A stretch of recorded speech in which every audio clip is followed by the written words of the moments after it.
तो जियो और फेसबुक के बीच हुई इस बड़ी डील पर और जानकारी के साथ सीएनबीसी आवाज के मैनेजिंग एडिटर शैलेंद्र भटनागर हमारे साथ जुड़ रहे हैं। शैलेंद्र, इस डील की अहमियत क्या है, सबसे पहले तो आसान भाषा में हमारे दर्शकों को बताइए। जी नेहा जी, आपका बहुत बहुत धन्यवाद। आपने मुझे इनवाइट किया न्यूज़ इंडिया 18 पर। मैं आपको दो तीन बातें बेसिकली बताता हूँ। देखिए, हमारे देश में लगभग 130 करोड़ जनसंख्या है और लगभग 110 करोड़ लोगों के पास आप समझिए एक मोबाइल फ़ोन है, जिसमें से रिलायंस जियो की हिस्सेदारी लगभग 40 करोड़ सब्सक्राइबर्स की है। हम सब लोग दिन भर समय बिताते हैं फेसबुक पर, व्हाट्सएप पर और इंस्टाग्राम पर।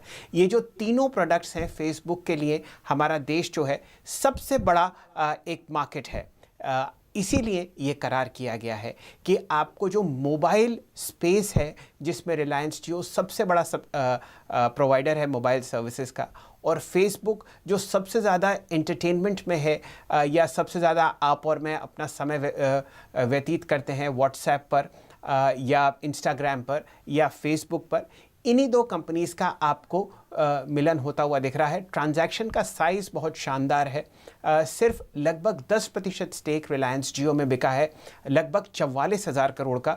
और ये दुनिया की सबसे बड़ी टेक्नोलॉजी प्लेटफॉर्म में एक डील है जिसमें एक माइनॉरिटी स्टेक लिया गया है। तो क्योंकि हम लोग इतना समय बिताते हैं इन प्लेटफॉर्म्स पर, और ज़्यादातर अब आप देख ही रही हैं कि पूरा आप ट्रांजैक्शन या बिजनेस ऑनलाइन होते हुए देख रही हैं, तो ये एक बहुत बड़ा करार है। और आगे आने वाले 4-5 सालों में हम और अपने ट्रांजैक्शंस ऑनलाइन करते हुए दिखेंगे, खासकर किराना स्टोर्स, खासकर हमारे किसान बंधु और खासकर हमारे स्मॉल और मीडियम एंटरप्राइजेस। नेहा जी।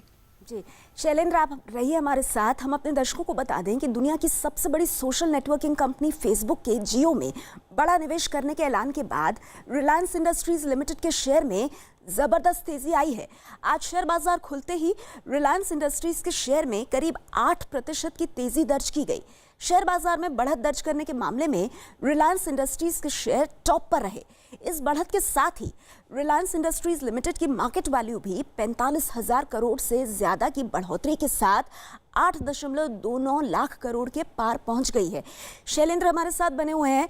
जिस तरह से शेयर्स में उछाल आया है शैलेंद्र, उसको किस तरह से देखा जाए? जी, तो इसके बाद एक बहुत अहम पहलू है। नेहा जी, आपने बहुत शानदार प्रश्न पूछा।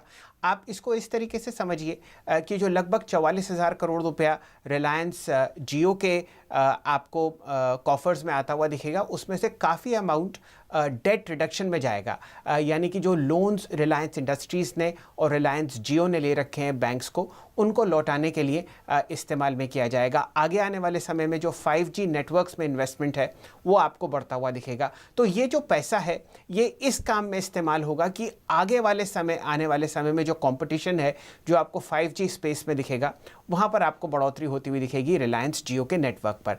पहले एक अहम बात यह है, जिस हिसाब से आप डेट कम होते हुए देख रहे हैं, आपको पता ही है कि बहुत सारे बैंक्स और बहुत सारे फाइनेंशियल इंस्टीट्यूशंस आजकल NPS से पकड़े हुए हैं। तो अगर उनका डेट कम होता है और अगर RIL का आपको डेट कम होता हुआ दिखता है, तो ये एक बहुत ही अहम चीज़ है। और इसीलिए आप एक शानदार रैली देख रहे हैं रिलायंस इंडस्ट्रीज़ के स्टॉक प्राइस पे। कुछ ऐसे अहम पहलू हैं जिनकी वजह से ये स्टॉक बढ़ रहा है। वॉल्यूम और प्राइस एक्शन शानदार है। डिलीवरी स्टैटिस्टिक्स बहुत बेहतरीन हैं। आपने बताया 45,000 करोड़ की मार्केट कैपिटलाइजेशन बढ़ गई। रिलायंस जियो अनलिस्टेड स्टॉक है, लेकिन आपने जो वैल्यूएशन का जिक्र किया था, वो हमारे देश की अब 5वीं सबसे बहुमूल्य कंपनी बन चुकी है। और जितने भी और मोबाइल ऑपरेटर्स हैं, जैसे भारती एयरटेल हो गया, वोडाफोन हो गया, भारती इंफ्राटेल हो गया, जो मोबाइल नेटवर्क सप्लाई करता है, उन सब का अगर आप मार्केट कैपिटलाइजेशन जोड़ लें, तो भी रिलायंस जियो की जो वैल्यूएशन है, उससे आगे है नेहा जी। और इसीलिए आप रिलायंस इंडस्ट्रीज़ के स्टॉक प्राइस में एक शानदार तेज़ी देख रहे हैं। एक से एक बड़ी ब्रोकरेजेस ने अपने प्राइस टारगेट्स और बढ़ाए हैं, और इसीलिए आप इसमें एक बहुत ज़बरदस्त तेज़ी देखने हैं। ये कहना गलत नहीं होगा कि आज जो बाज़ार में तेज़ी है, उसका एक अहम पहलू और एक बहुत ज़बरदस्त स्तंभ रिलायंस इंडस्ट्रीज़ की वजह से है। नेहा जी। बिल्कुल बिल्कुल। शैलेंद्र, चलते चलते एक आखिरी सवाल आपसे। इस वक्त हम पूरा विश्व जो है, हमारा देश भी कोरोना से मुकाबला कर रहा है। कई जगह पे हम देख रहे हैं कि लोग बहुत परेशान हैं, लोगों की नौकरियां जा रही हैं, बिजनेसेस को फ्लोट करने में दिक्कत हो रही है। ऐसे में इस बहुत ही क्रूशल वक्त पर इस डील का होना ये देश के लिए, हमारी अर्थव्यवस्था के लिए, इसको कैसे देखा जाए? जी, तो इसके पीछे नेहा जी कारण ये है कि हमारा देश एक एस्पिरेशनल राष्ट्र है। दुनिया की सबसे यंग देश हम हैं। और आप देखिए जितने भी लोग आपको दिखेंगे चाहे रात को या दिन में, ज़्यादातर समय डेटा पर और मोबाइल फ़ोन्स पर बिताते हैं। डेटा यूसेज हमारे देश में पिछले 2-1 साल में बहुत ज़बरदस्त तरीके से बढ़ा है। और यही कारण है कि फेसबुक जैसी बड़ी कंपनीज़ हमारे देश को, हमारी इकॉनमी को, रिलायंस जियो को, रिलायंस इंडस्ट्रीज़ को देख रही हैं, क्योंकि इससे बड़ा और इससे बेहतरीन प्लेटफॉर्म आपको बना बनाया तैयार कहीं नहीं मिल सकता।